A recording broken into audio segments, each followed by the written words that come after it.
So I want to talk about this Equinox I bought. So I made a video kind of talking about how it jumped time or it ran out of oil. So right now I'm going to do a cylinder head on it, pistons, timing chains, water pump, pretty much my normal.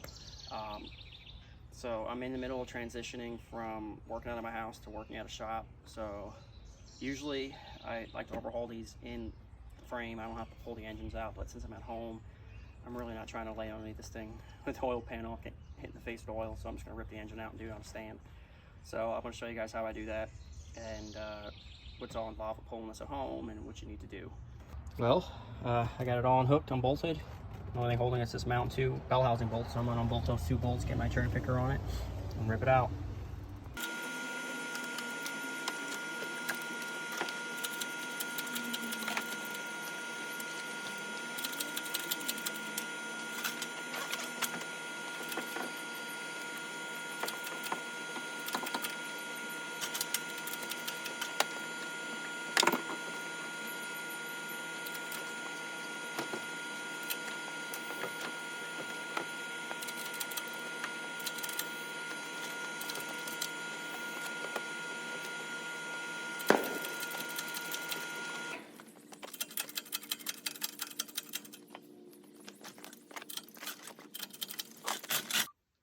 Well, I got it on the stand. I took the valve cover off it, and first things first, it whipped right through the timing chain guide. No surprise.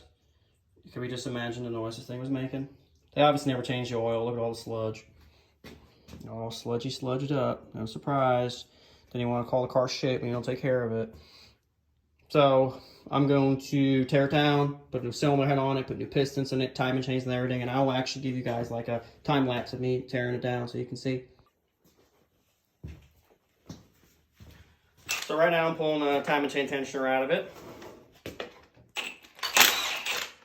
So when you guys get in the habit of taking engines apart, you should always set the timing marks on them when you take them apart. It'll be easier to go back together. Obviously this engine doesn't matter since I'm putting a head on it and got to take the cams out and transfer them, but it's always a good habit to just set the timing marks on top dead center so it goes together a lot easier. And you're not going back together with it, you know, rotating cams and all that stuff. Ugh. Let's get this off.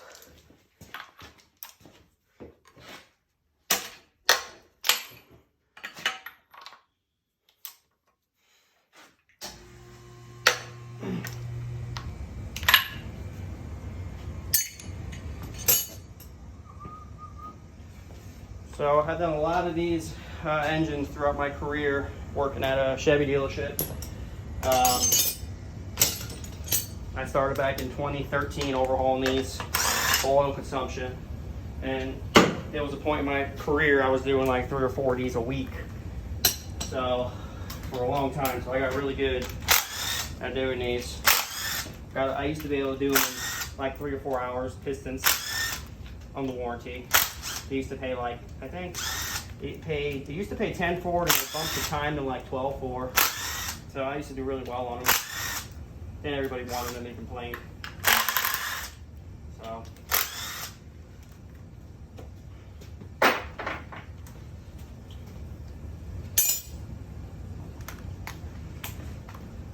These engines are really simple to work on. Not much to them. Probably one of the easiest engines out there. Granted, because I've done a lot of engines in my life. And I prefer these over anything actually because of how many of them I've actually done.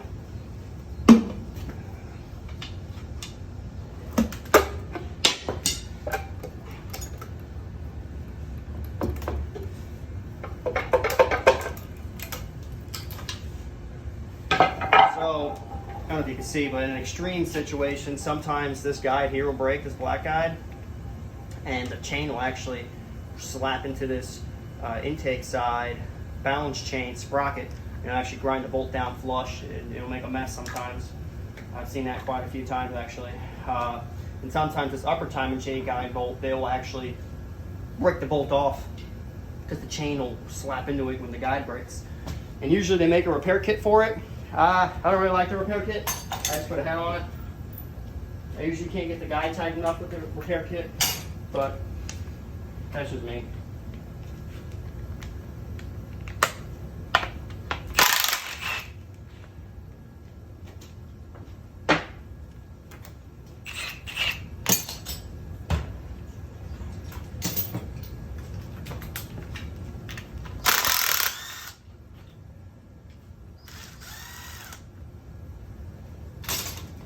Usually if you're in the car doing this, I usually use a magnetic 10 so I don't drop it.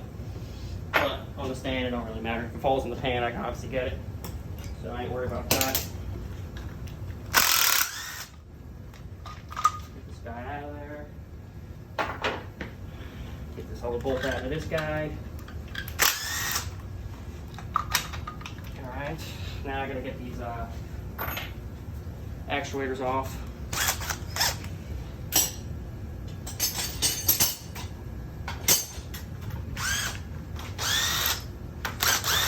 So on 20, 10 and a half and up, these are the same actuators. The last 3 digits of the part number are 505 for intake and the exhaust. If you got a 2010, you gotta be careful because the only difference between the engine is the actuator and the intake cam.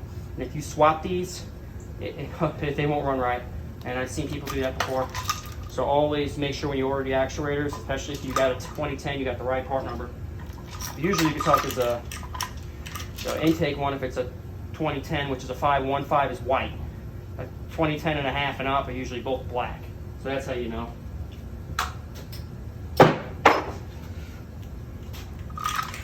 Just kind of lift this chain right up here.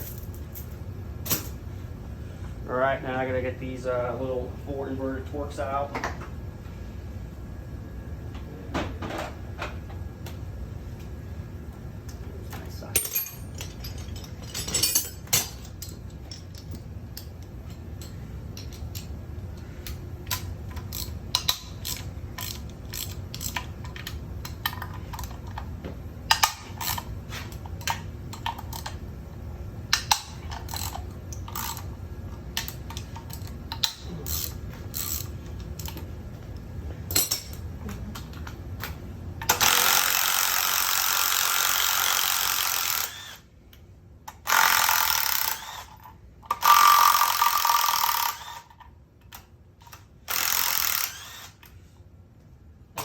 On these equinoxes and these captivas and pretty much everything I runs this 2.4 in it, these exhaust manifolds are cracked. Surprisingly, this one's not cracked, but usually they are cracked. I think because in 2015 they updated the manifold, they removed the O2 and brought it down lower, so I think that's what may have saved them. Where's my 15 at?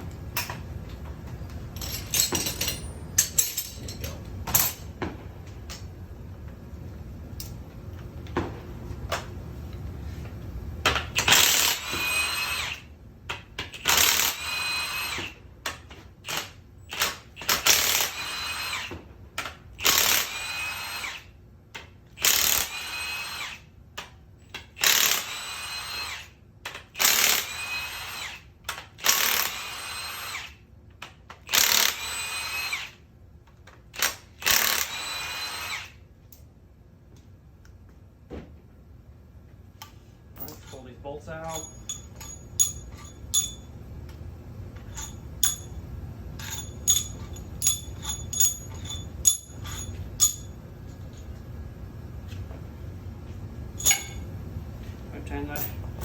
Time for lift off. Might put in some room first.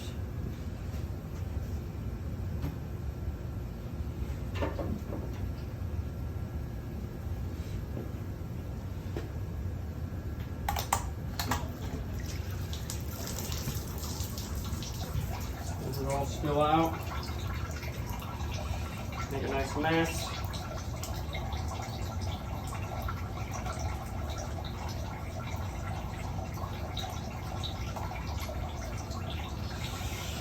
They can be a little heavy, so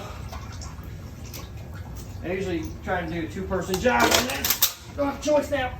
So heads off. Cylinder walls look good. Tomorrow I'm going to make another video of me tearing it down further.